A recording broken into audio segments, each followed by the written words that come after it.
මොකක්ද මේ ඩිජිටල් ආර්ථික මාසය? ශ්‍රී ලංකාවේ ඩිජිටල් ආර්ථික අමාත්‍යාංශය විසින් 2025 සැප්තැම්බර් මාසයේ නම් කරනවා ඩිජිටල් ආර්ථික මාසය. මේ මාසය තුළ අමාත්‍යාංශ මඟ පෙන්වීම යටතේ රාජ්‍ය හා පෞද්ගලික ආශ්‍රිත වැඩසටහන් ගණනාවක් ක්‍රියාත්මක කරනවා. ඒ අනුව රජය මේ මාසය තුළ ඉටු කරගන්න බලාපොරොත්තු වෙන අරමුණු කිහිපයක්. ඒ අරමුණු අතර ශ්‍රී ලංකාවේ ජනතාව ආයතන හා ව්‍යාපාරික අංශය අතර ඩිජිටල් ට්‍රාන්ස්ෆෝමේෂන් දැනුවත්භාවය ඉහළවන්න රජය බලාපොරොත්තු කරනවා.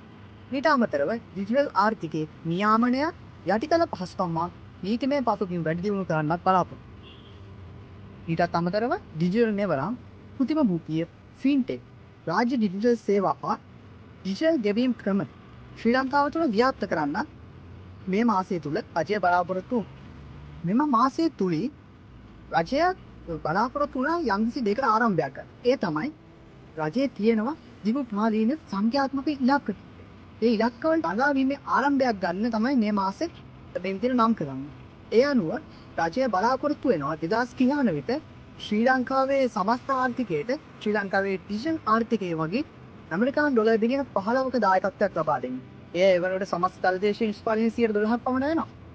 ඊට අමතරව 2030 වන විට ශ්‍රී ලංකාවේ ඩිජිටල් අපනයන ප්‍රමාණය ඇමරිකානු ඩොලර් බිලියන 5ක් දක්වා වර්ධනය කරන්න රජය බලාපොරොත්තු වෙනවා. ඊටත් අමතරව උතුණු ඩිජිටල් ශ්‍රම බලකායක් ලංකාව තුළ බිහි කරන්න රජයේ අරමුණක් තියෙනවා.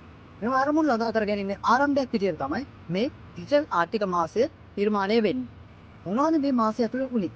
මේ මාසය ඇතුළේ දැනුවත් කිරීම වැඩසටහන්, නවලේ පෙරම් ප්‍රදර්ශන, සම්මන්ත්‍රණ ආදී විවිධ වැඩසටහන් ගණනාවක් ක්‍රියාත්මක. ඒ අතරින් ප්‍රධාන එක තමයි ටෙක් ෆොන් ෆෝර්ට්නයිට්. මේක සැප්තැම්බර් 17 ඉඳන් 30 වෙනකන් දීප ව්‍යාප්තව ක්‍රියාත්මක වුණා සති දෙකක කාලෙ.